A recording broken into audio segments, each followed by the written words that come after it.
মাথায় দারুণ সব আইডিয়া আসছে, কিন্তু স্ক্রিপ্ট লিখতে বসলেই কেমন যেন সব গুলিয়ে যায়, তাই না?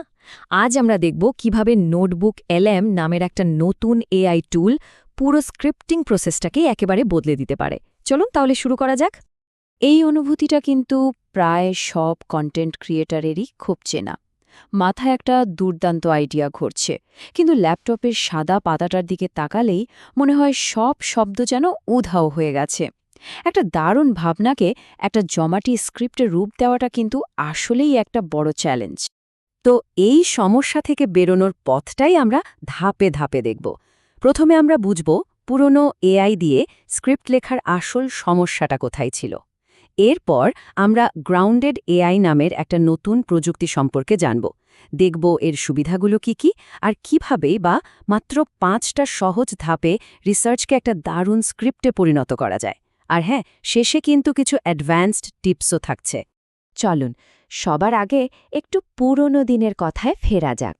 মানে খুব বেশি দিন আগের কথা নয়, কিছুদিন আগেও এআই দিয়ে স্ক্রিপ্ট লেখার চেষ্টা করলে ক্রিয়েটারদের ঠিক কি সমস্যায় পড়তে হতো, পার্থক্যটা কিন্তু আকাশ পাতাল। পুরনো এআই মডেলগুলো প্রায় মন গড়া তথ্য দিয়ে দিত, যেটাকে টেকনিক্যালি বলা হয় হ্যালুসিনেশন। আর তাদের লেখাগুলো হতো কেমন যেন প্রাণহীন, রোবটিক। অন্যদিকে গ্রাউন্ডেড এআই ঠিক তার উল্টো। এটা কাজ করে শুধুমাত্র আপনার দেওয়া সোর্সের ওপর ভিত্তি করে, এক চুলো এদিক ওদিক হয় না। তাহলে এই যে এত কিছু বললাম, এর পেছনের আসল জাদুটা কি?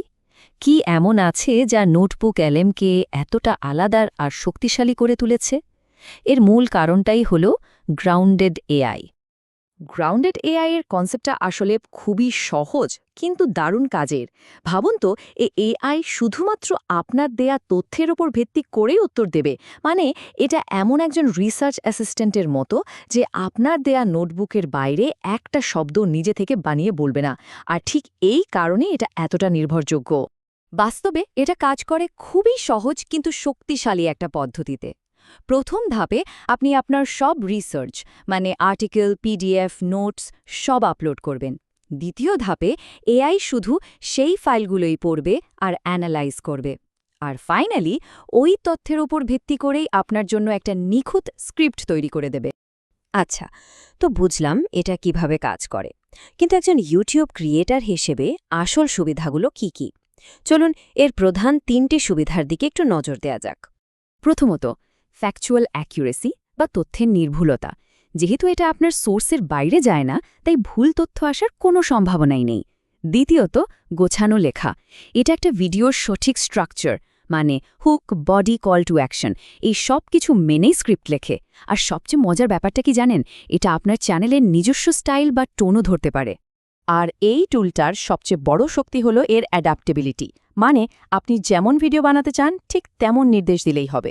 টিউটোরিয়ালের জন্য স্টেপ বাই স্টেপ স্ক্রিপ্ট চান, নাকি ডকুমেন্টারির জন্য একটা গল্প বলার মতো স্ক্রিপ্ট, এটা যে কোনো ফরম্যাটেই নিজেকে মানিয়ে নিতে পারে। অনেক তো থিওরি নিয়ে কথা হলো, তাই না? এবার চলুন একদম হাতে কলমে দেখি, একেবারে রিসার্চ থেকে শুরু করে একটা ফাইনাল স্ক্রিপ্ট পাওয়া পর্যন্ত পুরো প্রক্রিয়াটা আসলে কিভাবে কাজ করে। পুরো প্রসেসটা মাত্র 5টা সহজ ধাপে করা যায়। প্রথমে ভালো মানের কিছু রিসার্চ ম্যাটেরিয়াল জোগাড় করা, তারপর নোটবুক সেট আপ করে সোর্সগুলো আপলোড করা, এরপর একটা নিখুঁত প্রম্পট বা নির্দেশ লেখা, আর সবশেষে এআই এর তৈরি করা স্ক্রিপ্টটা একটু রিভিউ আর এডিট করে নেওয়া। এখানে একটা কথা মাথায় রাখা খুব জরুরি, আপনার ইনপুট যত ভালো হবে, আউটপুটও ততটাই অসাধারণ হবে। দেখুন, এআইকে আপনি যত পরিষ্কার করে নির্দেশ দেবেন, আউটপুটও ঠিক ততটাই ভালো পাবেন। শুধু একটা স্ক্রিপ্ট লিখে দাও না বলে, তাকে একজন প্রফেশনাল স্ক্রিপ্ট রাইটারের ভূমিকা দিন। ভিডিওর টোন কেমন হবে, স্ট্রাকচার কেমন হবে, এমনকি কোথায় কোন গ্রাফিক্স দেখানো যেতে পারে সেটাও বলে দিন। ব্যাপারটা অনেকটা আপনার এআই সহকর্মীকে একটা নিখুঁত ক্রিয়েটিভ ব্রিফ দেওয়ার মতো। স্ক্রিপ্ট তো না হয় ভালো হলো, কিন্তু ভিডিওকে ভাইরাল করতে হলে তো আরও কিছু মশলা লাগবে, তাই না? চলুন এবার এমন কিছু অ্যাডভান্সড কৌশল দেখি যা আপনার ভিডিওকে অন্যদের থেকে এক ধাপ এগিয়ে রাখবে। এখানে 3টে প্রো লেভেল হ্যাকের কথা বলি। আপনি এআইকে বলতে পারেন 5টা আলাদা আলাদা ভাইরাল হুক তৈরি করে দিতে, যা দর্শকদের প্রথম কয়েক সেকেন্ডেই আটকে ফেলবে। শুধু তাই নয়, এটা আপনাকে ক্লিক করার মতো টাইটেল আর থাম্বনেলের আইডিয়াও দিতে পারে। ভাবুন তো, এটা আসলে একটা গেম চেঞ্জার। এতক্ষণ ধরে যা আলোচনা করলাম তাতে এটা পরিষ্কার যে নোটবুক এলএম কিন্তু শুধু একটা টুল না, এটা আসলে ক্রিয়েটর আর এআই এর সম্পর্কটাকে নতুনভাবে রাখছে। বলতে পারেন এটা আপনার নতুন এআই সহলেখক। আরেকটা দারুণ ব্যাপার হলো এটা কিন্তু বাংলাতেও কাজ করে, যদিও মাঝে মাঝে আউটপুটে সাধু আর চলিত ভাষা মিশিয়ে ফেলার একটা প্রবণতা দেখা যায়, কিন্তু ফাইনাল করার আগে একটু ঘষামাজা করে নিলেই কিন্তু একটা চমৎকার বাংলা স্ক্রিপ্ট তৈরি হয়ে যায়। ৯০%। একবার ভাবুন তো, আপনার স্ক্রিপ্ট লেখার মোট সময়ের ৯০%ই যদি বেঁচে যায়, সেই অমূল্য সময়টা আপনি ভিডিওর প্রোডাকশন কোয়ালিটি আরও ভালো করতে বা পরের ভাইরাল ভিডিওর আইডিয়া ভাবতে কাজে লাগাতে পারবেন। একেতাই শুধু একটা সফটওয়্যার না ভেবে আপনার টিমেরই একজন নতুন সদস্য হিসাবে ভাবতে পারেন, এমন একজন সদস্য যে কখনো ক্লান্ত হয় না আর আপনার একটা নির্দেশ পেলেই কাজ করার জন্য সবসময় তৈরি। তাহলে এখন আসল প্রশ্নটা হলো, স্ক্রিপ্ট লেখার পেছনে ঘন্টার পর ঘন্টা সময় বাঁচিয়ে সেই অতিরিক্ত সময়ে নতুন কি তৈরি করা যায়? ভাবার মতো বিষয়, তাই না?